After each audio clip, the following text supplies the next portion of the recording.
So, hello everyone. I, Amandeep Singh, Faculty of English, once again welcome you all at the online study platform of Examify. जैसा कि आप देख रहे हैं कि CGL के एग्जाम आने वाला है और CGL के एग्जाम्स को देखते हुए हमने एक सीरीज प्लान किया है, प्रीवियस ईयर पेपर का series shift wise SSC CGL tier 1 2024 में आपसे शिफ्ट वाइज जो क्वेश्चन पूछा गया वो क्वेश्चन का सीरीज आपके सामने। ठीक है, तो आज हम लोग करने जा रहे हैं शिफ्ट 1। आज जो हम लोग करने जा रहे हैं वो करने जा रहे हैं शिफ्ट 1 का क्वेश्चन। ठीक है, शिफ्ट 1 9/9/2024 से पहली शिफ्ट में एसएससी सीजीएल के टीयर 1 के एग्जाम में आपसे ये क्वेश्चंस पूछे गए। ठीक है, सो इस पेपर को हम लोग अच्छे से एनालिसिस करेंगे, इससे आपको बहुत सारा जानकारी मिलेगा, क्वेश्चन को सॉल्व करने का अप्रोच मिलेगा। सो वीडियो को ध्यान से देखिएगा, वीडियो बहुत ज़्यादा बड़ा नहीं होगा, बस आप ध्यान से देखो, जल्दी से हो जाएंगे 25 क्वेश्चन। ठीक है, बिना टाइम वेस्ट किए हम लोग पहले क्वेश्चन से शुरू करते हैं। देखिए पहला क्वेश्चन हमारा क्या है, पहला क्वेश्चन है रिलेटेड टू पैसिव वॉइस। पहला question is related to passive voice. कभी भी पैसिव वॉइस का क्वेश्चन आए ना, हमेशा किसको टारगेट करो, वर्ब को टारगेट करो। सबसे पहले तो आपको ये जरूरी है याद होना चाहिए कि एक्टिव में हमारे कौन कौन से वर्ब्स यूज होते हैं और पैसिव में हमारे कौन कौन से वर्ब्स यूज होते हैं। एक्टिव में कौन कौन से वर्ब्स यूज होते हैं और पैसिव में कौन कौन से वर्ब्स यूज होते हैं। ठीक, जैसे सिंपल प्रेजेंट है, उसका एक्टिव होता है हमारा V1 V5 वर्ब का फॉर्म, तो उसका जो हम लोग पैसिव बनाते हैं फिर इज एम आर के साथ V3 बनाते हैं, है कि नहीं, इज एम आर के साथ V3 बनाते हैं। तो ये आपको जो वर्ब फॉर्म से याद होने चाहिए, तभी ऐसे क्वेश्चन को सेकंड्स में ऐसे उड़ा दोगे ऐसे। ठीक, देखो कैसे मैं सिखाता हूँ, जिसको याद है अच्छे से। लिखा हुआ है Ishika saw the tiger in the forest. Saw verb का सेकंड फॉर्म है। आपको पता है वर्ब का सेकंड फॉर्म सिंपल पास्ट होता है और ये सिंपल पास्ट का एक्टिव है। हम लोग इसका पैसिव बनाएंगे तो इसका पैसिव बनता है वॉज वर्ब। वॉज वर्ब के साथ V3, वॉज वर्ब के साथ V3 बनता है इसका पैसिव। ठीक है भाई, ये तो फिक्स है कि पैसिव है तो बी का कोई फॉर्म साथ में V3 तो आएगा ही आएगा। बी के कौन कौन से फॉर्म होते हैं, बी के बहुत सारे फॉर्म्स होते हैं। बी का जैसे फर्स्ट फॉर्म होता है आपका एम और आर, है ना। सेकंड फॉर्म होता है आपका वॉज वर्ब।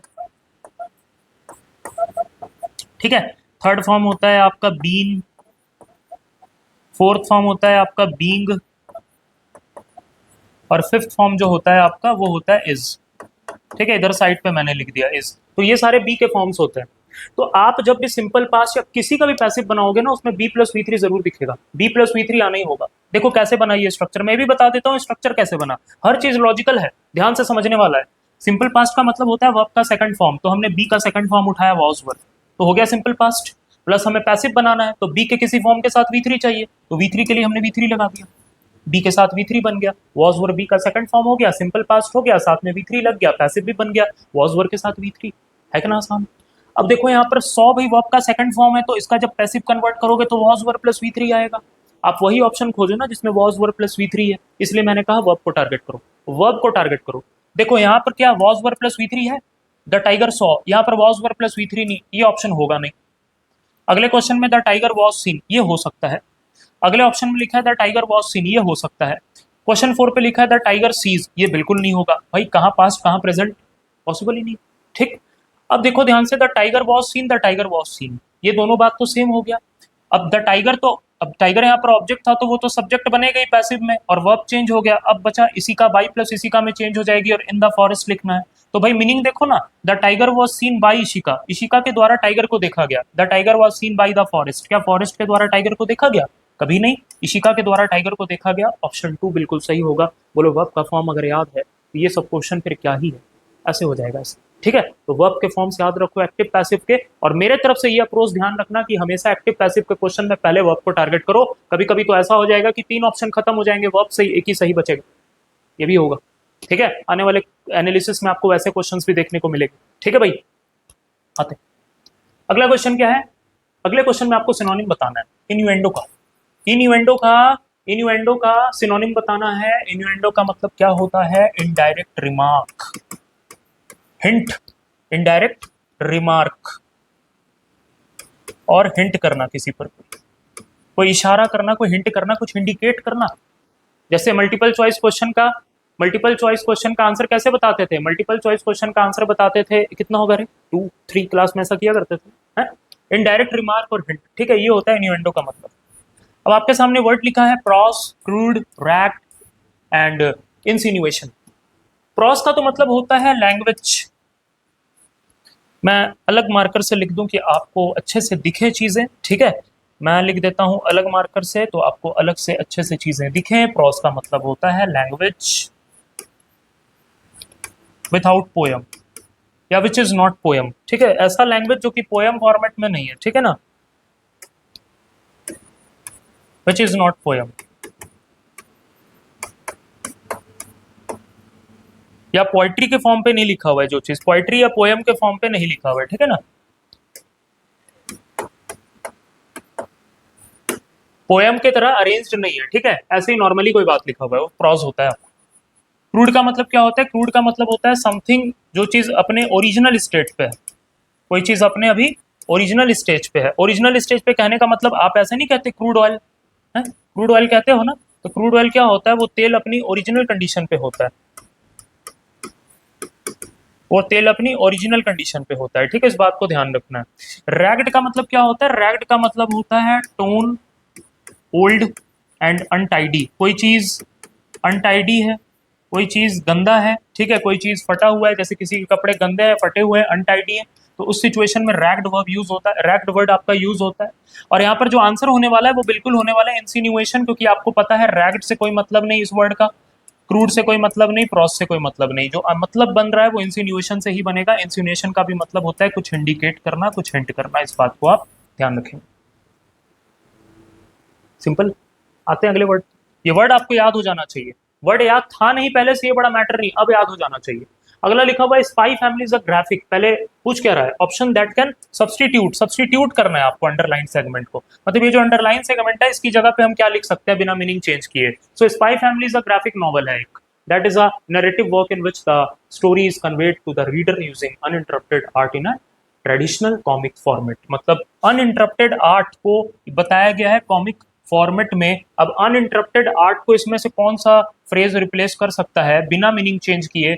अनइंटरप्टेड मतलब होता है बिना रुके या लगातार। वर्ड लिखा हुआ है sequential, sequential art, existential art, sentimental art, longitudinal art. Longitude से रिलेटेड है, लॉन्गिट्यूडनल लेंथ वाइज ऑर्डर में जब चीज कोई चीज होता है ना भाई। लॉन्गिट्यूड होता है ना, अर्थ में पढ़ते हो ना लॉन्गिट्यूड वगैरह, ठीक है। ये तो लेंथ वाइज ऑर्डर में कोई चीज होता है, वहां पर लॉन्गिट्यूड वर्ड यूज होता है, उसका अनइंटरप्टेड से क्या ही लेना देना।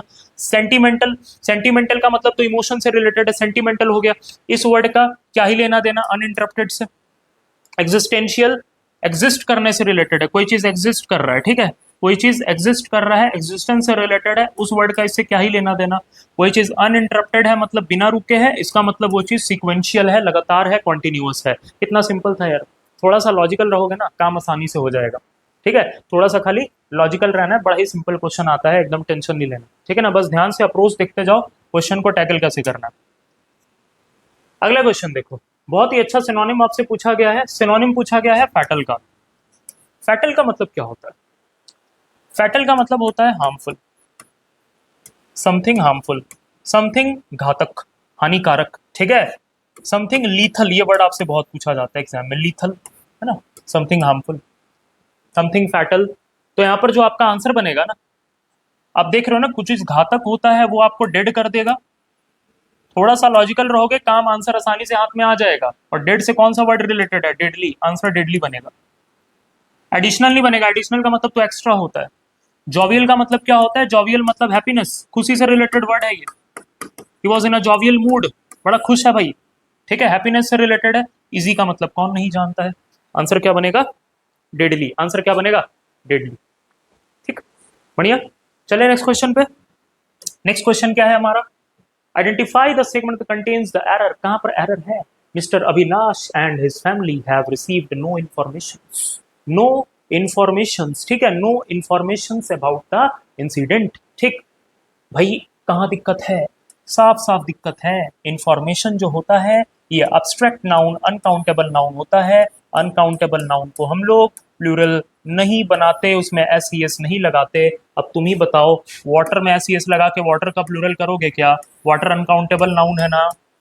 हाँ वाटर्स होता है वैसे, लेकिन उसका मीनिंग चेंज हो जाता है ना। पानी नहीं रहता उसका मतलब वाटर बॉडीज या ओशन हो जाता है, तब अलग बात। पानी के सेंस में उसका प्लूरल करोगे कभी भी? वो तो एक लिक्विड है, उसका प्लूरल कैसे होगा? Same case with information. आपने बहुत सारे वर्ड्स पढ़े होंगे, लगेज, बैगेज, है ना, इंफॉर्मेशन, सीनरी, ये सब चीज पर भी वीडियो आएगा आपका, जैसे पर्टिकुलर कोई चैप्टर नाउन से रिलेटेड क्वेश्चन, प्रोनाउन से रिलेटेड क्वेश्चन सब करवाऊंगा, ठीक है। लेकिन पहले मुझे ये देखना है कि मेरा पढ़ाया हुआ आपको हेल्प कर रहा है कि नहीं, आपको उससे फायदा हो रहा है कि नहीं। इसके लिए आपको चैनल को जम के सब्सक्राइब करना और वीडियो को शेयर करना है, ठीक है। फिर मुझे लगा कि हाँ आपको सच में फायदा हो रहा है इस चीज का, तो फिर देखो फिर क्या क्या चीज का आपको वीडियो प्रोवाइड करते हैं, ठीक है। खाली देखते जाओ। क्या लिखा हुआ है, इन्फॉर्मेशन है प्लूरल, ये अनकाउंटेबल नाउन है। अनकाउंटेबल नाउन में हम लोग एस नहीं लगाया करते। एरर कहाँ निकला आपका, एरर निकला नो इन्फॉर्मेशन पार्ट 2 में एरर निकला। इजी है, एकदम आसान। चलो अगला क्वेश्चन। अगला क्वेश्चन क्या है, अगला क्वेश्चन है भाई select the option that expresses the opposite meaning. आपको एंटोनिम बताना है, अपोजिट मीनिंग मतलब आपको एंटोनिम बताना है किसका। The explosive use is of my own formulation, वो एक्सप्लोसिव मेरी फॉर्मुलेशन का था। I can vouch for its efficiency, मैं उसकी एफिशिएंसी को वाउच कर सकता हूँ। वाउच करने का मतलब होता है किसी बात को साबित करना, प्रूव करना, किसी बात को वैलिडेट करना, ठीक है। आप पुष्टि कर सकते हैं उस बात की, कंफर्म कर सकते हैं, प्रूव कर सकते हैं, ठीक है। आप किसी चीज को प्रूव कर सकते हैं, कंफर्म कर सकते हैं, ठीक है। इस बात को ध्यान रखिए। तो अब इसका एंटोनिम लगाना है, तो मेंटेन से तो इसका कोई मतलब नहीं। सर्टिफाई कहीं ना कहीं इसका सिनोनिम हो जाएगा, सर्टिफाई तो इसके साइनों में आ जाएगा। आप सर्टिफाई कर रहे हो, इस बात को प्रूव कर रहे हो, वैलिडेट कर रहे हो। विटनेस का मतलब तो आई विटनेस, किसी चीज को देखना अपनी नजरों से, वो होता है विटनेस करना, किसी चीज को ऑब्जर्व करना, देखना, ये मीनिंग नहीं निकलेगा। इसका अपोजिट क्या बनेगा, इनवैलिडेट। वैलिडेट करना, इनवैलिडेट करना मतलब आप उसको प्रूव नहीं कर पा रहे। सिंपल, सही है। चला जाए अगला क्वेश्चन।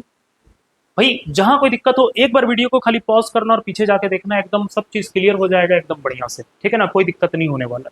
चलिए आते हैं अगले क्वेश्चन। अगला क्वेश्चन क्या है, अगला क्वेश्चन है हमारा select the most appropriate option to fill in the blanks. Blanks को फिल करना है।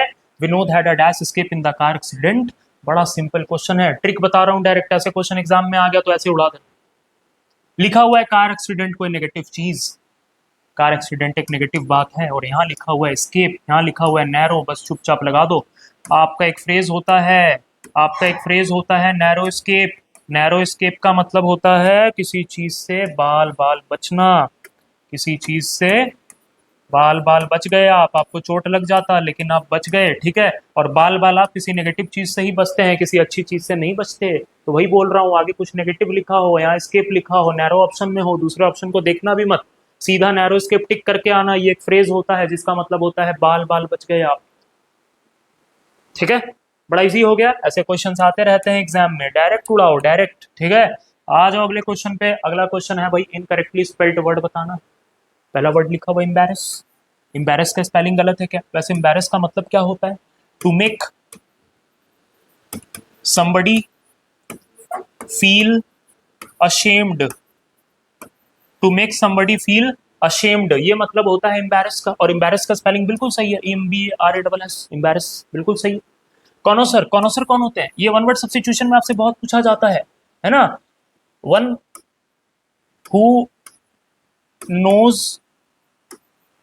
a lot about art, food, drinks, जो कला का परखी है, जो कला का परखी है, ठीक है ना। ये ड्रिंक लिखा हुआ है, ठीक है, जो कला का परखी है, जिसको कला से बड़ा प्रेम होता है, इंटरेस्टेड होता है, एंजॉय करता है अलग अलग तरीके की कलाओं को, उसको कॉनोसियर कहते हैं, उसको कॉनोसियर कहते हैं, ठीक है। ये इसका स्पेलिंग जरूर याद रखना, CONNO होता है, सॉरी CONNO होता है, ISSEUR, ये स्पेलिंग आपसे पूछा जाता है कई बार एग्जाम में। अगला लिखा हुआ है रिलेवेंट, यही स्पेलिंग गलत है, क्योंकि रिलेवेंट का जो सही स्पेलिंग होगा, रिलेवेंट का जो सही स्पेलिंग होगा वो होगा RELEVANT, और रिलेवेंट वर्ड का मतलब होता है related to something. Related to और रेलेवेंट टू समथिंग नहीं बोलते, ये टॉपिक इससे रेलेवेंट नहीं है, रिलेटेड नहीं है, ठीक है ना। रेलेवेंट के स्पेलिंग VANT होता है, यही आंसर बनेगा, क्यों, क्योंकि हमको इनकरेक्टली बताना है, ठीक है। और अगला वर्ड लिखा है ब्यूरोक्रेसी, BUREAU, ब्यूरोक्रेसी। तो ब्यूरोक्रेसी, ब्यूरोक्रेसी का मतलब क्या होता है, ब्यूरोक्रेसी का मतलब होता है, स्पेलिंग इसका बिल्कुल ठीक है ना, स्पेलिंग बिल्कुल सही है, BUREAUCRACY। अब देखो क्रेसी का मतलब होता है गवर्नमेंट, मतलब समझ लो इसका, मैं अलग से लिख देता हूँ थोड़ा, है ना। क्रेसी का मतलब आपका होता है, क्रेसी का मतलब होता है गवर्नमेंट, तो ये किस टाइप का गवर्नमेंट है, ये किस टाइप का गवर्नमेंट है, गवर्नमेंट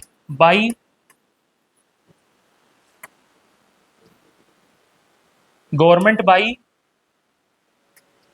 नॉन इलेक्टेड ऑफिशियल्स, है ना।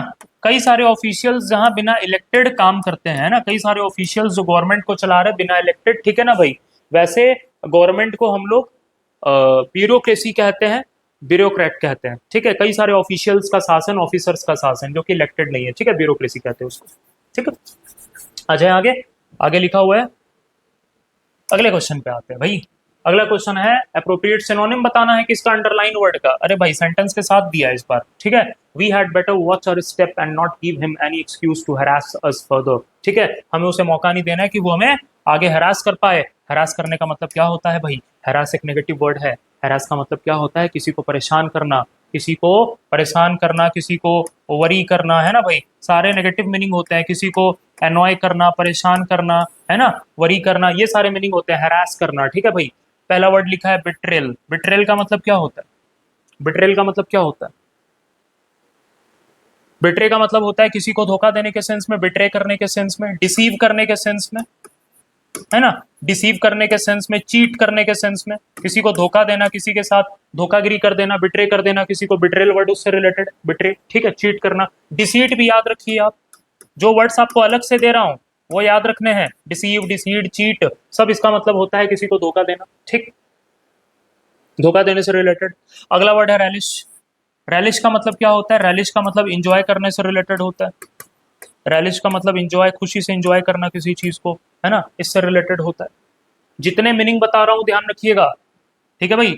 अच्छा, सूद करने का मतलब क्या होता है, सूद करने का मतलब क्या होता है, सूद करना, सूद करने का मतलब होता है किसी को शांत करना, टू काम समबडी डाउन, किसी को काम करना, ठीक है, शांत करना। कुछ और भी वर्ड्स याद रखो भाई। एक अच्छा एनालिसिस का मतलब क्या है, खाली आंसर खाली टिक लगा के थोड़ी चल देना है आगे भाई। दूसरे जो ऑप्शंस हैं उनके जो मीनिंग्स हैं आप वो भी तो पता रखो। अगला क्वेश्चन क्या पता, अगला क्वेश्चन क्या पता, अगला क्वेश्चन क्या पता उन्हीं के मीनिंग से उठ के आ जाए, उसी के दूसरे वर्ड के मीनिंग से उठ के आ जाए, आपको क्या पता।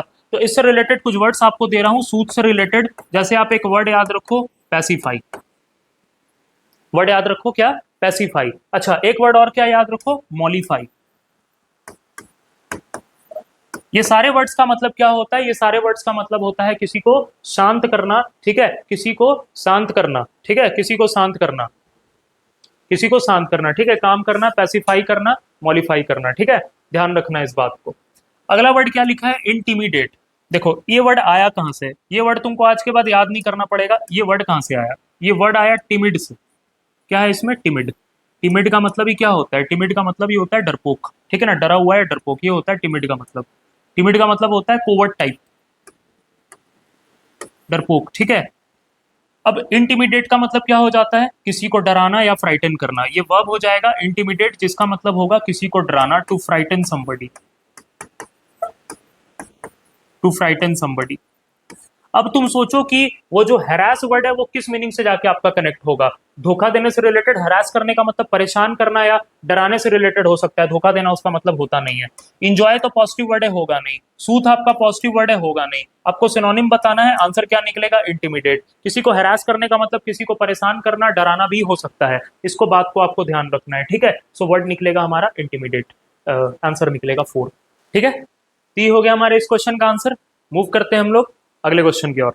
अगला क्वेश्चन क्या है भाई, क्वेश्चन नंबर 10। क्वेश्चन नंबर 10 है हमारा, select the option that can be used as a one word. A short interesting story about a real person or event. एक इंटरेस्टिंग स्टोरी एक रियल पर्सन के बारे में बताना, बड़ा बड़ा इंपॉर्टेंट वन वर्ड सब्स्टिट्यूशन है। ध्यान रखना इसका आंसर एनेक्डोट होता है, इसके से उसका कोई मतलब नहीं, ये कोई पोयम नहीं है, स्टोरी है, ठीक है भाई। और दूसरा बात, ये कोई नैरेटिव नहीं है, नैरेटिव का मतलब सीरीज ऑफ इवेंट्स होता है, ठीक है, सीरीज ऑफ इवेंट्स लिखना, नैरेटिव नहीं है ये एक एनेक्डोट है। किसी की स्टोरी, किसी रियल बंदे की स्टोरी जो कि बड़े इंटरेस्टिंग वे पे लिखी गई है, उसको आप एनेक्डोट कहते हैं, ठीक है भाई। बड़ा सिंपल बात है। चलो नेक्स्ट क्वेश्चन की ओर।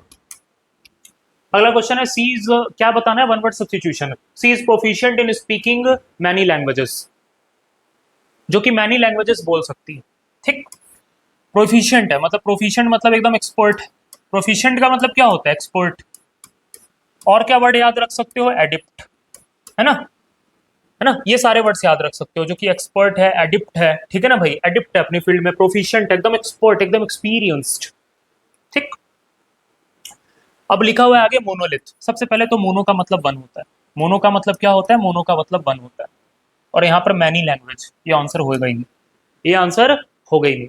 दूसरा बात, जो लैंग्वेज है ना, जो लैंग्वेज जो वर्ड है वो लिंगुअल से कनेक्ट होता है कि नहीं? इतना तो तुम मानते हो ना भाई, ये लिंगुअल से कनेक्ट होने वाला वर्ड है, लिंगुअल से। अब देख लो बाकी ऑप्शन में लिंगुअल है, लेकिन यहाँ पर लिंगुअल भी नहीं है, तो इस रीजन से भी आप कह सकते हो कि वो आंसर होने का चांसेस ही नहीं है। अब लिखा हुआ है मल्टीलिंगुअल। मल्टी का मतलब ही क्या होता है? मल्टी का मतलब होता है मैनी, मल्टी मतलब होता है मैनी। लिंगुअल का मतलब लैंग्वेज, आंसर आपका यही बनेगा, मल्टीलिंगुअल। अगला लिखा हुआ है हेटेरोलिंगुअल। हेटेरोलिंगुअल का मतलब क्या होता है? हेटेरो मतलब डिफरेंट टाइप ऑफ लैंग्वेज, कहने का मतलब, इसका मतलब ये होता है ना, आप इसमें कंफ्यूज मत हो जाना। इसका मतलब मैं लिख देता हूं, a place where many languages exist. एक ऐसी जगह जहां बहुत सारी, a place where many languages exist, जहां पर बहुत सारी लैंग्वेजेस एग्जिस्ट करती हैं, उसको हेटेरोलिंगुअल कहा जाता है, उस जगह को हेटेरोलिंगुअल कहा जाता है। सो वो बंदे के लिए नहीं होता है, वो प्लेस के रिलेटेड हम लोग बात करते हैं, ठीक है, इसलिए इसको भी आंसर नहीं बनाएंगे। और बाईलिंगुअल, बाई का तो मतलब दो होता है, बाईलिंगुअल का मतलब दो लैंग्वेज वाला, ये भी आंसर नहीं बनेगा। यहाँ पर आंसर बनेगा मल्टीलिंगुअल। यहाँ पर आंसर क्या बनेगा? मल्टीलिंगुअल, ध्यान रखना है, ठीक है। इजी हो गया कितना? चलते हैं नेक्स्ट क्वेश्चन की ओर। नेक्स्ट क्वेश्चन क्या है? नेक्स्ट क्वेश्चन है हमारा, ओ इडियम। इडियम पूछा है आपसे किसका? To have a bigger fish to fry. पढ़ के नहीं पता चल रहा है? बिगर फिश टू फ्राई, बड़ा फिश फ्राई करना है, मतलब कुछ बड़ा काम करना है, ठीक है। To have an interesting in cooking ना, to know different kinds of fishing techniques. भाई मछली नहीं बना रहे हैं, इडियम्स है। टू टेक कैलकुलेटेड रिस्क नहीं, आंसर क्या निकलेगा? To have a bigger things to take care of. बहुत बड़े बड़े काम करने हैं भाई, बड़ी मछली फ्राई करनी है मतलब बड़े काम करने हैं, सही में बड़ा मछली तेल में लाके फ्राई करके खाना नहीं है, ठीक है, ध्यान रखो, इडियम है ये। अगले क्वेश्चन की ओर आते हैं। अगला क्वेश्चन है, contains grammatical error. My brother performed extremely good in the class test held yesterday. अब पार्ट बाई पार्ट देखो, क्या इस पार्ट में कोई दिक्कत है? My brother performed, कोई दिक्कत नहीं। एक्सट्रीमली गुड, दिक्कत यही है। मैं आपको समझाता हूँ, मैं आपको समझाता हूँ, दो सेंटेंस की मदद से आपको समझाता हूँ, ठीक है। दो सेंटेंस में आपके सामने लिखता हूँ, he is a well singer, और मैं आपके सामने एक सेंटेंस लिखता हूं, ही सैंग गुड, ही सैंग गुड। इन दोनों सेंटेंस को समझ लो, ये वाला कॉन्सेप्ट क्लियर हो जाएगा। बात ये है कि यहां पर लिखा हुआ है he is a well singer. Singer noun है, और नाउन के पहले क्वालिफाई करने के लिए हम लोग एडजेक्टिव लिखा करते हैं। ध्यान से सुनना, यहां पर क्या लिखा हुआ है? ही सैंग गुड, ही सब्जेक्ट, सैंग क्या है? वर्ब, सिंग का V2 फॉर्म सैंग, और यहां पर लिखा हुआ है गुड, ठीक है। गुड कायदे से क्या होता है आपका? गुड कायदे से एडजेक्टिव होता है, वैसे कायदे से ही एडजेक्टिव होता है, ठीक है, ध्यान से समझना जरा। लेकिन तुमको पता है, तुमको अच्छे से पता है, क्या पता है भाई? तुमको अच्छे से पता है कि हम वर्ब के बाद वर्ब को क्वालिफाई करने के लिए एडवर्ब लगाते हैं। ये जगह एडवर्ब का है, ये जगह एडजेक्टिव का है, लेकिन अपनी जगह पे लिखा हुआ वर्ड गलत है। क्यों? दो वर्ड्स होते हैं आपके सामने, समझना ध्यान से, गुड और वेल। गुड का मतलब भी अच्छा, वेल का भी मतलब अच्छा, लेकिन गुड कायदे से एडजेक्टिव होता है और वेल कायदे से एडवर्ब होता है। एडजेक्टिव का काम होता है किसी नाउन या प्रोनाउन को क्वालिफाई करना, ये किसी नाउन या प्रोनाउन का विशेषता बताता है। वही दूसरी तरफ जो वर्ब है, एडवर्ब है, सॉरी एडवर्ब, वो वर्ब का विशेषता बताता है, इसलिए इसका नाम क्रिया विशेषण होता है, और ये विशेषण। आपको पता है आपको नाउन के पहले क्या चाहिए? आपको नाउन के पहले चाहिए, आपको नाउन के पहले चाहिए एडजेक्टिव। ये जगह एडजेक्टिव का है, आप वेल नहीं लिखेंगे, क्या लिखेंगे? आप गुड लिखेंगे। आप लिखेंगे गुड सिंगर है, अच्छा सिंगर है, ठीक है भाई, गुड सिंगर है। और यहाँ पर क्या लिखेंगे? ही सैंग वेल, उसने गाया कैसे? उसके वर्ब को आप डिफाइन कर रहे हैं, ही को डिफाइन नहीं कर रहे, उसके एक्शन को डिफाइन कर रहे हैं। उसने गाया कैसा? अच्छा गाया। वर्ब को डिफाइन करने वाला वर्ड एडवर्ब होता है, ये जगह एडवर्ब का है, गुड मत लिखो, क्या लिखो? वेल लिखो। ये फर्क होता है गुड और वेल। यहाँ पर भी वही हो रहा है। माई ब्रदर, ये सब्जेक्ट हो गया, परफॉर्म्ड ये वर्ब हो गया, उसने परफॉर्म किया। How did he perform? Good. नहीं, परफॉर्म कैसे किया? उसके वर्ब को डिफाइन कर रहे हो आप, वर्ब को डिफाइन कर रहे हो मतलब आपको एडवर्ब चाहिए, एडवर्ब चाहिए मतलब यहाँ गुड नहीं लिखोगे, क्या लिखोगे? वेल। उसने बड़े अच्छे से गाया, he performed extremely well in the class test held yesterday. आपका आंसर निकलेगा कहाँ पर, कहाँ पर, कहाँ पर? एक्सट्रीमली गुड नहीं होगा, यहाँ वेल होगा, ये आंसर निकलेगा आपका। एक्सट्रीमली गुड नहीं होगा, क्या हो जाएगा? वेल हो जाएगा आंसर, ध्यान रखना इस बात को, ठीक है।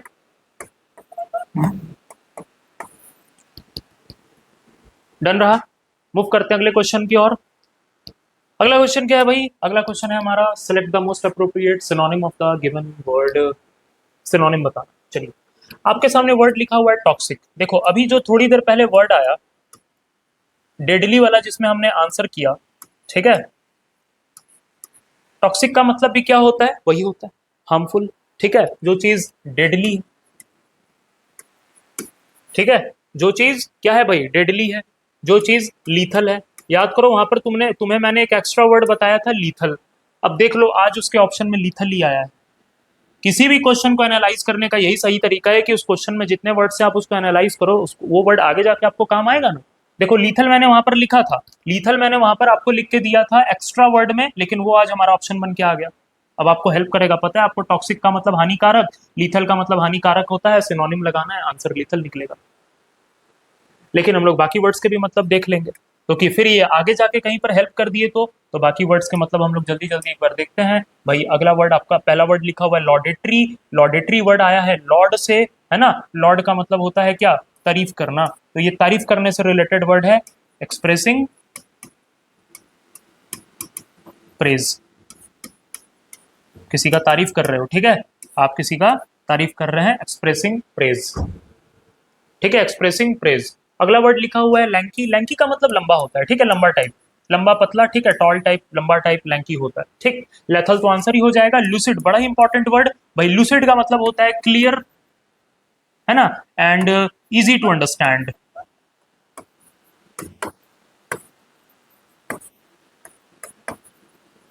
Clear and easy to understand, ये इसका मतलब होगा ल्यूसिड का। बड़ा ही इंपॉर्टेंट वर्ड है, आप सारे वर्ड्स याद रखेंगे, लेकिन आंसर निकलेगा 3, आंसर निकलेगा 3, लीथल आपका आंसर होगा।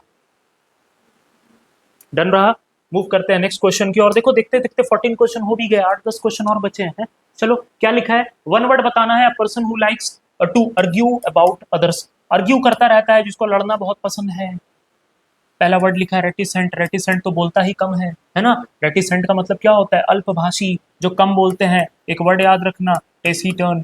टेसीटर्न कम बोलता है, ठीक है। वर्ड याद रखना इंट्रोवर्ट, कम बोलने से रिलेटेड ये सारे वर्ड्स इंपॉर्टेंट हैं। इंट्रोवर्ट, ठीक है। इंट्रोवर्ट कौन होते हैं? इंट्रोवर्ट थोड़े साई टाइप इंसान होते हैं, ठीक है ना। ये रिजर्व्ड होते हैं भाई। ये सारे ही वर्ड्स क्या बन जाएंगे? रेटिसेंट के सिनोनिम हो जाएंगे सारे के सारे। टेसीटर्न, इंट्रोवर्ट, साय, रिजर्व्ड, सब अल्पभाषी, कम बोलने वाला। लेकिन इसका एंटोनिम क्या बनेगा? इसका एंटोनिम बनेगा ज्यादा बोलने वाला। ज्यादा बोलने वाला कौन होता है? टॉकेटिव होता है। ज्यादा बोलने वाला कौन होता है? टॉकेटिव होता है, बहुत ज्यादा बात करेगा। लॉक्वेशियस होता है, लॉक्वेशियस। देखो मैं कुछ वर्ड्स यहाँ पर आपको रूट से कनेक्ट कर देता हूँ, ठीक है। लोक वर्ड का मतलब ही क्या होता है? लोक वर्ड का मतलब ही होता है बोलने से रिलेटेड। इसका मतलब ही होता है लोक, जो रूट वर्ड है लोक, लोक से बना है ना ये। लोक का मतलब ही होता है बोलना। तो लॉक्वेशियस का मतलब हुआ ज्यादा बोलने वाला, बातूनी। टॉकेटिव का मतलब हुआ ज्यादा बोलने वाला, ठीक है। अच्छा, और कोई वर्ड हो सकता है क्या सर? और लिख लो, एक चैटी लिख लो। चैटी मतलब बहुत ज्यादा चैट करता है, मतलब बहुत ज्यादा बात करता है, ठीक है। चैटी भी क्या हो गया? ज्यादा बोलने वाला। अच्छा, और क्या लिख सकते हैं सर? एक्सट्रोवर्ट। इंट्रोवर्ट का अपोजिट एक्सट्रोवर्ट, है ना। एक्सट्रोवर्ट मतलब एक्सट्रोवर्ट है, एक्स्ट्रा, बाहर की तरफ, ठीक है भाई। एक्सट्रोवर्ट, इंट्रोवर्ट, इन मतलब अंदर तरफ मुड़ा हुआ है, मतलब चुप है अंदर। एक्स का मतलब होता है बाहर। हम लोग बोलते हैं ना मेरी एक्स थी, है ना। एक्स का मतलब क्या होता है? जो आपके लाइफ से बाहर चले गई, तभी तो एक्स हुई या एक्स हुआ। तो एक्सट्रोवर्ट मतलब बाहर की तरफ मुड़ा हुआ है। बाहर की तरफ मतलब ज्यादा बोलता है, इनकी मतलब कम बोलता है, इस बात को ध्यान रखना है। ये सारे वर्ड क्या हो गए? ये सारे वर्ड सिनोनिम हो गए किसके? सॉरी, एंटोनिम हो गए किसके? रेटिसेंट के। और सिनोनिम क्या हो गए? कम बोलने वाले, टैसिटर्न, इंट्रोवर्ट, शाय, रिजर्व्ड। अब इससे रिलेटेड तो है नहीं, ये तो कम बोलता है, यहाँ पर ये बात बात पर झगड़ा कर रहा है, ये आंसर होगा नहीं। कोवर्ड, कोवर्ड का मतलब आपको पता ही है, डरपोक होता है। आपको अभी अभी वर्ड बताया था टिमिड, है ना। टिमिड का मतलब डरपोक, कोवर्ड का मतलब डरपोक, ये होगा नहीं। विराशियस, विराशियस, विराशियस का मतलब होता है दोस्त। विराशियस का मतलब होता है दोस्त, कहाँ लिख दूं, यहाँ लिख देता हूं, ठीक है। वेरेसियस का मतलब होता है ऑनेस्टी से रिलेटेड, जो ईमानदार है, ऑनेस्ट है, ऑनेस्टी से रिलेटेड, ऑनेस्टी से रिलेटेड है वेरेसियस। ये भी नहीं होगा, आंसर निकलेगा कॉन्टेंशियस। कॉन्टेंशियस का मतलब होता है झगड़ा करने वाला, कॉन्टेंशियस का मतलब होता है बात बात पर आर्ग्यू करने वाला, बड़ा कॉन्टेंशियस है, बड़ा झगड़ा करने वाला है, ठीक है। कॉन्टेंशियस, जैसे बहनों को बहुत आदत होता है एकदम भाई लोग से हमेशा लड़ते रहती है, झगड़ते रहती है, हमको ये ला के दो, हमको वो ला के दो, ठीक है ना। ये झगड़ने का आदत होता है बहन लोग का, है ना भाई। आपके घर में भी शायद ऐसा होता होगा, ध्यान रखना है। आपकी बहन क्या है, कॉन्टेंशियस है लड़की लोग गुस्सा आ जाएगी हमसे। चलो आगे आ जाओ, क्या लिखा हुआ है भाई, अगला क्वेश्चन है, अगला क्वेश्चन है, she has been studying for 2 hours, for 2 o'clock, sorry for 2 o'clock। क्या बताना है इसमें, सब्सटीट्यूट द अंडरलाइन पार्ट। अच्छा सब्सटीट्यूट द अंडरलाइन पार्ट, अच्छा अंडरलाइन नहीं हुआ, कोई टेंशन नहीं, मैं अभी कर देता हूँ अंडरलाइन। अरे भाई मैं हूँ एकदम, टेंशन नहीं, अभी अंडरलाइन कर देता हूँ। अंडरलाइन नहीं है, ये रहा येलो कलर, ये अंडरलाइन किसको करना है, स्टडी से लेकर क्लॉक तक, ये पार्ट तेरा अंडरलाइन, इसको इंप्रूव करना है। ए भाई इंप्रूव कर दो जरा जल्दी से, बड़ा इजी है, बड़ा ही इजी है। 2 o'clock, 2 o'clock क्या है, 2 o'clock पॉइंट ऑफ टाइम, एक एग्जैक्ट पॉइंट। आप दो तरीके के टाइम पढ़ते हो, एक होता है पॉइंट ऑफ टाइम, एक होता है पीरियड ऑफ टाइम, है ना। जैसे पॉइंट ऑफ टाइम क्या हो गया, जैसे क्लॉक टाइम, ठीक है ना, जैसे क्लॉक टाइम, घड़ी में 1 बज रहा है, घड़ी में 2 बज रहा है, ठीक है ना, 3 बज रहा है, ये सब क्या है भाई, ये सब क्लॉक टाइम हुआ, जितना भी ये सब पॉइंट ऑफ टाइम होता है। जैसे मान लो मैंने लिखा 2 आवर्स, क्या ये पॉइंट ऑफ टाइम होगा, नहीं सर ये ड्यूरेशन होता है। मैं आपको एक ट्रिक बताता हूं, जहां पर न्यूमरल लिखा होता है ना, न्यूमरल कोई नंबर लिखा होता है ना, 2 ईयर्स, 5 वीक्स, 6 मंथ्स, 7 डेकेड्स, ऐसा करके कुछ भी लिखा रहे ना न्यूमरल के साथ टाइम वर्ड, जब भी न्यूमरल के साथ टाइम वर्ड लिखा होता है ना न्यूमरल के साथ, वो पीरियड ऑफ टाइम होता है। बाकी ये सब क्लॉक टाइम, एग्जैक्ट टाइम लिखा हुआ है, या फिर कोई भी डे का नेम लिखा हुआ है, बहुत सारी चीजें हैं। मैं 10th चैप्टर में ये पढ़ाता हूँ, ज्यादा भी बता नहीं सकता, फिर मेरा क्वेश्चन बड़ा हो जाएगा। डे नेम्स लिखे हुए हैं, या फिर डेट्स लिखी हुई हैं, या फिर मंथ के नेम लिखे हुए हैं, जनवरी फरवरी लिखा है, संडे मंडे लिखा है, 15 अगस्त लिखा है, कोई भी डेट, ये सब कोई भी क्लॉक टाइम, 1 बज रहा है, 2 बज रहा है, 3 बज रहा है, ये सब पॉइंट ऑफ टाइम होता है। ध्यान रखना पॉइंट ऑफ टाइम के साथ हम लोग सिंस यूज करते हैं, सिंस प्रपोजिशन का यूज करते हैं, पीरियड ऑफ टाइम के साथ फॉर प्रपोजिशन का यूज करते हैं। ये कॉन्सेप्ट आपको याद रखना है। 2 o'clock आपका पीरियड ऑफ टाइम नहीं है, पॉइंट ऑफ टाइम है, ये एक पॉइंट की तरह काम कर रहा है, पॉइंट की तरह काम कर रहा है, यहाँ फॉर नहीं होगा, क्या होगा, सिंस होगा। So she has been study, अब देखो हैज बीन स्टडी नहीं होगा क्योंकि आपको पता है हैज बीन के साथ वर्ब का फोर्थ फॉर्म यूज होता है, ठीक है ना, और ये आपका प्रेजेंट परफेक्ट कॉन्टिन्यूअस का टेंस है, तो यहाँ पर स्टडी होगा नहीं, यहाँ पर स्टडी होगा नहीं, ये ऑप्शन तो ऐसे ही कट गया, बचा स्टडिंग सिंस 2 o'clock, बचा स्टडिंग 2 o'clock। तो भाई हम लोग को पता है कि प्रेजेंट परफेक्ट कॉन्टिन्यूअस में, है ना, प्रेजेंट परफेक्ट कॉन्टिन्यूअस टेंस में हम लोग हैज हैव प्लस, एक सेकंड रुको, प्रेजेंट परफेक्ट कॉन्टिन्यूअस जो टेंस होता है, ठीक है, इसमें हम लोग कौन सा वर्ब फॉर्म यूज करते हैं, मैं अलग मार्कर लेना चाह रहा हूं, मिल नहीं रहा, ठीक है। इसके साथ हम लोग कौन सा स्ट्रक्चर यूज करते हैं, has have plus been plus V4, ये स्ट्रक्चर यूज करते हैं, ठीक है। साथ में क्या लगाते हैं, टाइम एक्सप्रेशन, और जब टाइम एक्सप्रेशन लिखते हैं तो सिंस फॉर प्लस टाइम के साथ लिखते हैं, ठीक है। वो काम कब से हो रहा है, सिंस 2005 से हो रहा है, फॉर 3 आवर से हो रहा है, तो सिंस और फॉर के साथ लिखते हैं, ये आपने पढ़ा होगा 10th चैप्टर में। आंसर निकालोगे 2 4 नहीं होगा, सिंपल सा बात है। मूव करते हैं अगले क्वेश्चन की ओर। Identify the incorrect spelling, incorrect spelling find out कीजिए, अंडरलाइंड वर्ड्स की इनकरेक्ट स्पेलिंग फाइंड आउट करनी है। After the recapture of Tololing, ठीक है ना, and the adjacent feature, evacuating, ठीक है, the enemy from this well fortified position became a priority. Incorrect spelled word आपको फाइंड आउट करना है, रिकैप्चर करना है किसको, टुलुलिंग को, and adjacent features, evacuating the enemy, अच्छा एनिमी को इवैक्यूएट कर रहे हैं, क्या लिखा हुआ है आगे, well fortified position became a priority.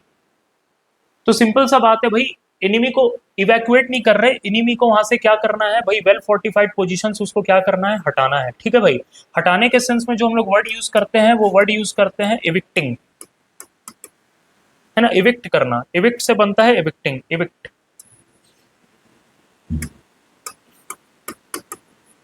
इविक्टिंग word use करते हैं। इविक्ट करने का मतलब किसी को कहीं से भगाना होता है, फोर्स करके किसी को कहीं से, force to leave, force to leave. तो एनिमी को आप भगाओगे ना, एनिमी को आप भगाओगे, इसलिए आंसर क्या निकलेगा, बी निकलेगा, आंसर निकलेगा बी। ठीक है, इस बात को ध्यान रखना, एनिमी को भगाएंगे वहां से। अगला क्वेश्चन क्या है, अगला क्वेश्चन है select the expresses the active voice. आईफिस एक्टिव वॉइस आ गया, मेरा वाला तरीका लगाओ। अच्छा, इस बार पैसिव दिया हुआ एक्टिव में कन्वर्ट करना है।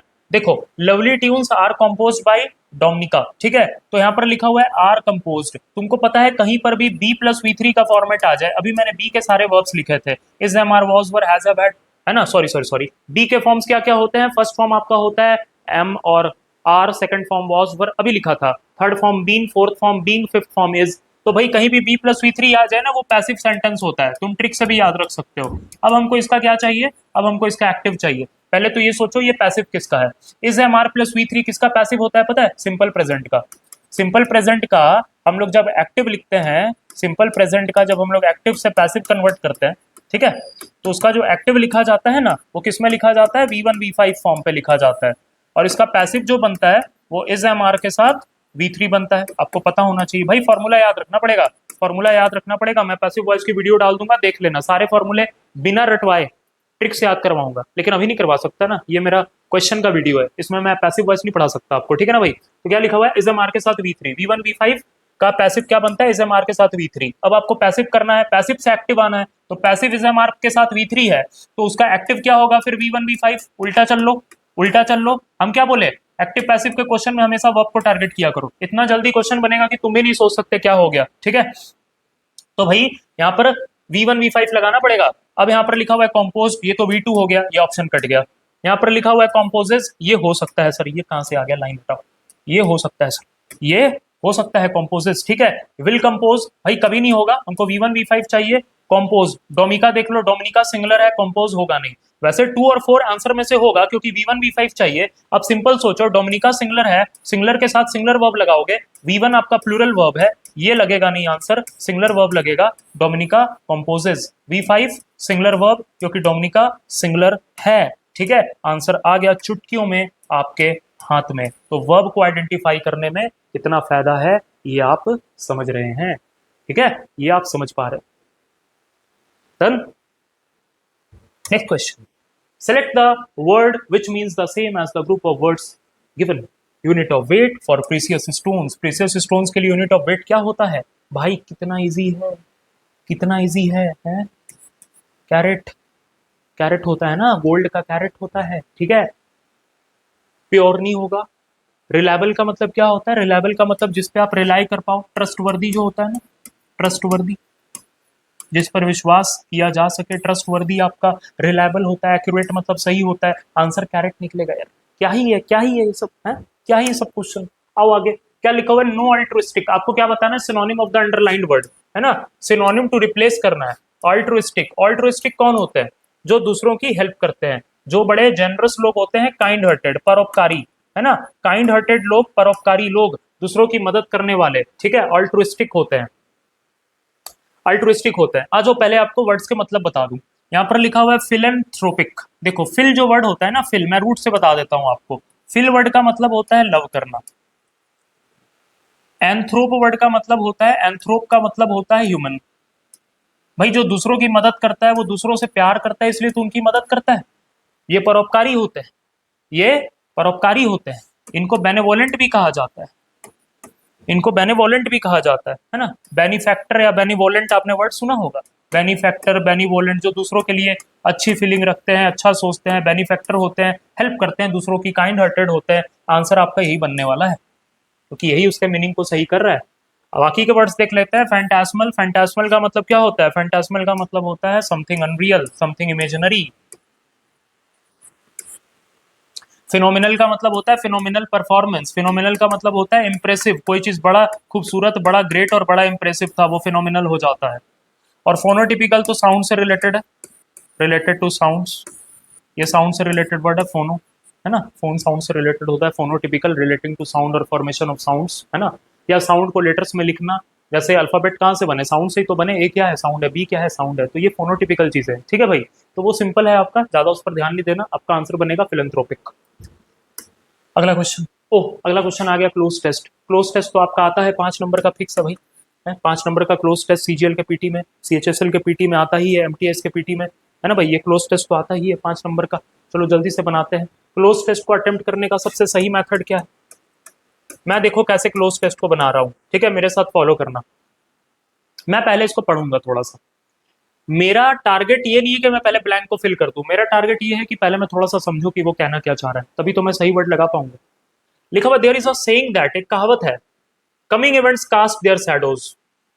कमिंग जो इवेंट्स होते हैं वो कास्ट देयर शैडोज कर देते हैं। कास्ट देयर शैडोज बिफोर, मतलब कहने का मतलब है, वैसे तो cast their shadow, cast shadow का मतलब होता है किसी चीज को खराब या स्पॉइल कर देना, लेकिन यहाँ पर वो ये कह रहा है कि वो कास्ट देयर शैडो मतलब खराब कर देते हैं बिफोर, पहले ही आपको बता देते हैं कि ऐसा कुछ होने वाला है। ये सेंस में वहां पर बात कर रहा है कि कुछ इवेंट होने वाला है।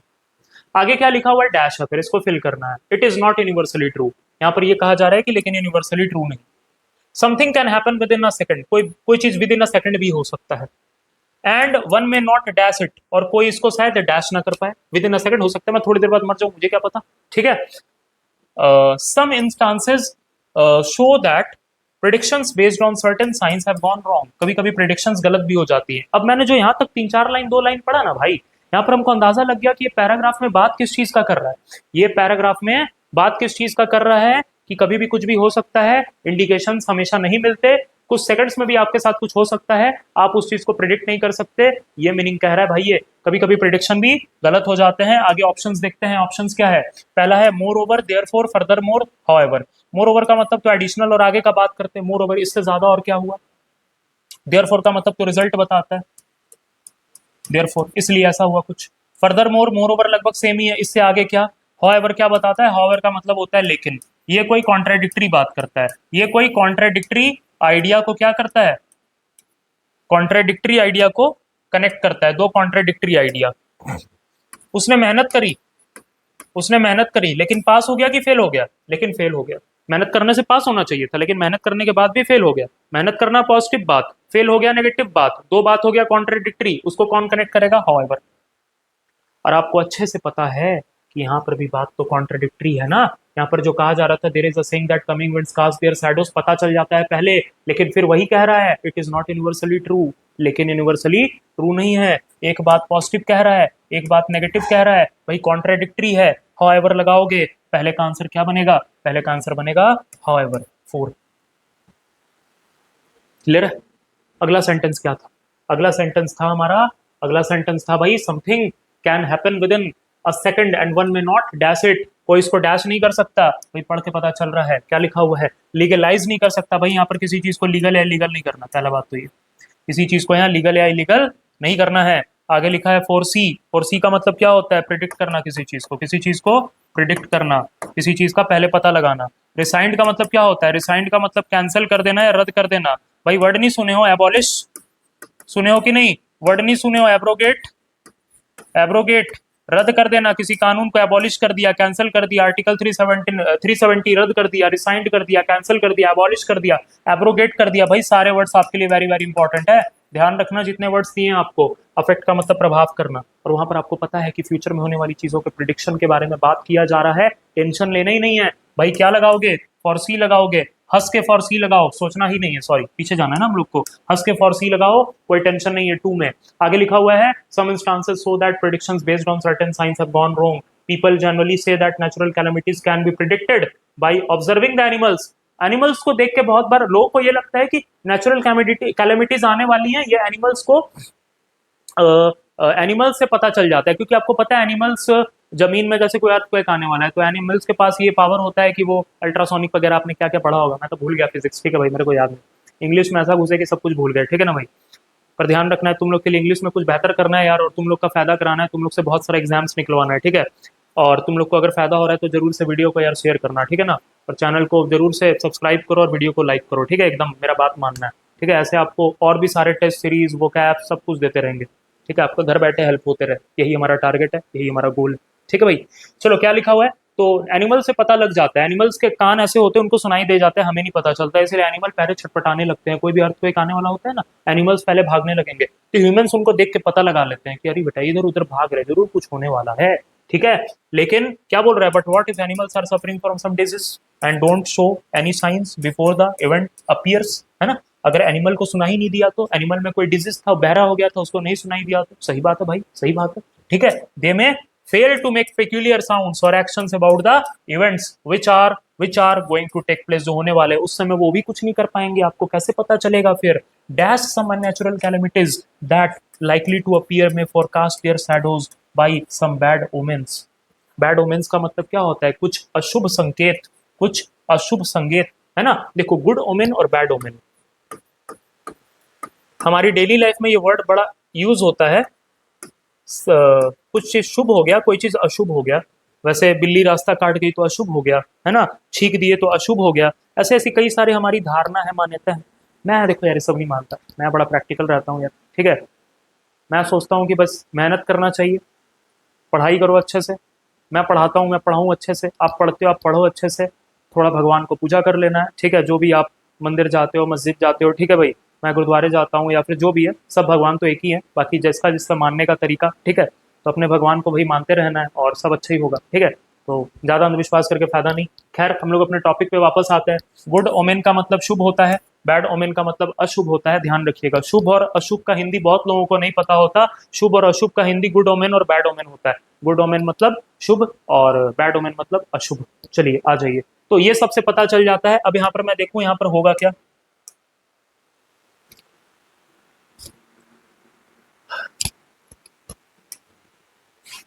अभी हमारे हुए 2 क्वेश्चन के आंसर। अभी हमें किस क्वेश्चन का आंसर करना है? Question 1, question 2। अच्छा, क्वेश्चन 3 का अभी तक हमने आंसर नहीं किया। अच्छा, यहाँ पर और एक ब्लैंक था, सॉरी, मेरे से स्किप हो गया, सॉरी। चलो देखो, तो dash some instances so that predictions based on certain science have gone wrong. ये मैंने देखा ही नहीं यार। ठीक है, चलो देखो तो जरा 3 वाले का क्या होगा। Therefore, moreover, nevertheless, however. देखो, हाउएवर का मतलब लेकिन, नेवरदीलेस, देखो ये भी कॉन्ट्राडिक्शन बताता है ना। ये भी कॉन्ट्राडिक्शन बताता है, और नेवरदीलेस भी कॉन्ट्राडिक्शन बताता है। ठीक है, ये सब का मतलब होता है हालांकि लेकिन से रिलेटेड होता है, ये भी कॉन्ट्राडिक्शन है। मोर ओवर तो पता है आपको, एडिशनल बताएगा, देयरफॉर आपको रिजल्ट बताता है, इसलिए ऐसा करके कुछ क्या लगाया जाए। देयरफॉर, मोर ओवर, नेवरदीलेस है, हाउएवर। अब यहाँ पर लिखा हुआ some instances so that prediction based on certain science have gone wrong. पीछे से कनेक्ट करो, something can happen within second and one may not foresee it, हमने लगाया था अभी। इसलिए कुछ इंस्टांसेस ऐसे होते हैं, सो that prediction based on certain science have gone wrong. ये जो आने वाला है वो पिछले वाली बात का रिजल्ट है। कॉन्ट्रडिक्शन नहीं बता रहा है, देख लो, हाउएवर नेवरदीलेस नहीं लगेगा, मोर ओवर नहीं बता रहा है, कुछ उससे ज्यादा हो रहा है नहीं बता रहा है। इसलिए ऐसा होता है कि कुछ इंस्टांसेस गलत हो जाते हैं, क्योंकि हम लोग हर चीज को प्रिडिक्ट नहीं कर सकते। इसलिए आंसर क्या लगाओगे?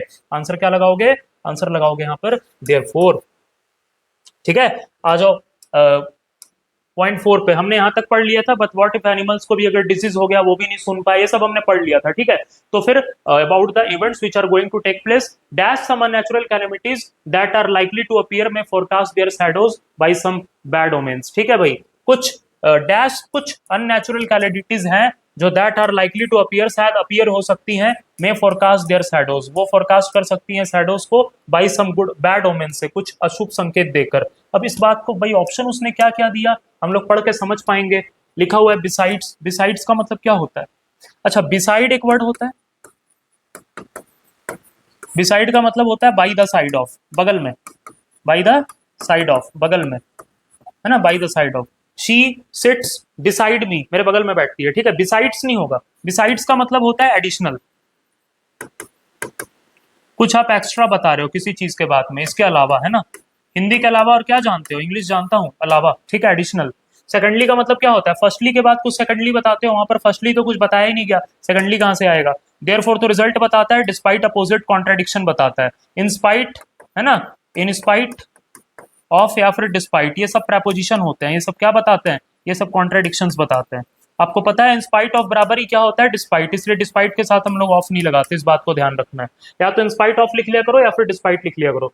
तो फिर क्या लगाया जाए? कॉन्ट्राडिक्शन सेकंडली तो होगा नहीं, मैंने पहले ही कनेक्ट कर लिया, क्योंकि सेकंडली होने के लिए उसको फर्स्टली करके पहले कुछ लिखना चाहिए था, तब तो सेकंडली बोलोगे ना। फर्स्टली कुछ नहीं तो सेकंडली क्या होगा? सिंपल सा बात है, लॉजिक लॉजिक लॉजिक। ठीक है, बिसाइड्स, अब क्या लगाया जाए? बिसाइड्स है, देयरफॉर है, डिस्पाइट है। बिसाइड्स है, देयरफॉर है, और डिस्पाइट है, क्या लगाए? Besides some unnatural calamities that are likely to appear में फोरकास्ट देयर शैडोज, या फिर क्या क्या ऑप्शन था? बिसाइड्स, बिसाइड्स, देयरफॉर और डिस्पाइट।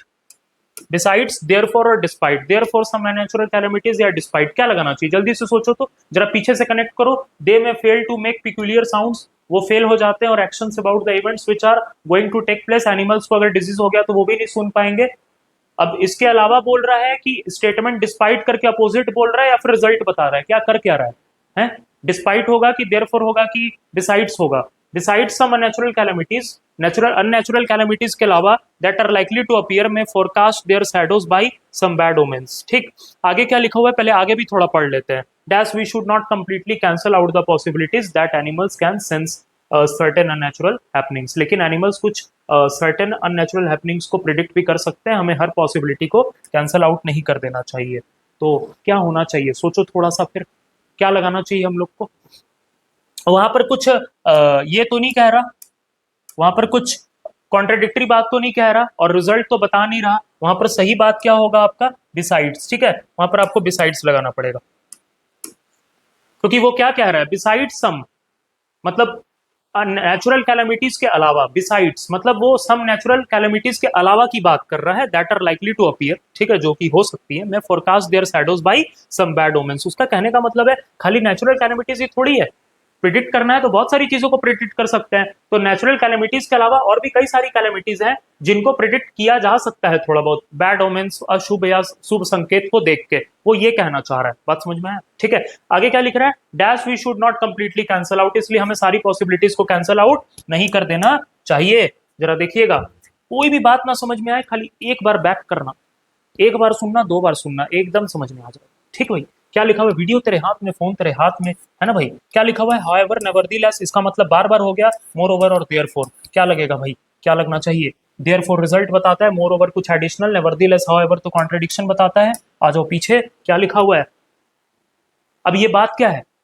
कुछ चीजें बैड ओमेन से पता चल जाती हैं, इसलिए therefore we should not completely cancel out the possibilities, हमें सारी पॉसिबिलिटीज को कैंसल आउट नहीं कर देना चाहिए। वो कॉन्ट्राडिक्टरी बात नहीं है आगे, वो मोर ओवर नहीं है, कुछ एक्स्ट्रा नहीं बता रहा। क्या हो जाएगा? देयरफॉर, फोर्थ वाला ऑप्शन हो जाएगा। सॉरी, यहाँ पर नंबरिंग नहीं लिखा हुआ है, 4 ऑप्शन आपका बिल्कुल सही होगा। ठीक है, हो गया 25 क्वेश्चन, आई थिंक हो गए, आगे तो कुछ नहीं। सो ये था आज का आपका शिफ्ट 1 का सीजीएल का जो 9/9/2024 का आपका एग्जाम हुआ, उसका एनालिसिस। ठीक है, अच्छे से एनालाइज करिए, जितने वर्ड्स के मीनिंग बताएं उसको समझिए, पैसिव के क्वेश्चन को सॉल्व करने का जो मैंने आपको मेथड बताया उसको अप्लाई कीजिए, आपको बहुत हेल्प होगा। ठीक है, और कभी भी घर में किसी भी चीज को एनालिसिस करो, तो एनालिसिस करने का मतलब ये नहीं कि खाली क्वेश्चन का आंसर पता चले, जो बाकी वर्ड्स हैं, मीनिंग्स है, उनको भी आपको नोटबुक में लिखना है। और वो कैब बहुत अच्छे से याद होता है आपका क्वेश्चन प्रैक्टिस से। ठीक है, तो आज के क्वेश्चन में कई सारा आपको वोकैब्स भी याद हुआ होगा, जो आपको आने वाले एग्जाम्स में आपको हेल्प करेगा। सो आज का वीडियो हम लोग यहीं पर एंड करते हैं। चैनल को जरूर से सब्सक्राइब करना है, वीडियो को सब्सक्राइब करना है, वीडियो को शेयर, सॉरी, चैनल को सब्सक्राइब करना है, वीडियो को शेयर करना है, बिल्कुल। ठीक है भाई, तो आज के लिए इतना ही, फिर आपके सामने प्रीवियस ईयर क्वेश्चंस के साथ नेक्स्ट क्लास हाजिर होंगे। बाकी हमारा वोकैब अस्त्र सीरीज तो चल रहा है, वो भी चलता रहेगा। सो आज के लिए इतना ही, thank you, have a good day.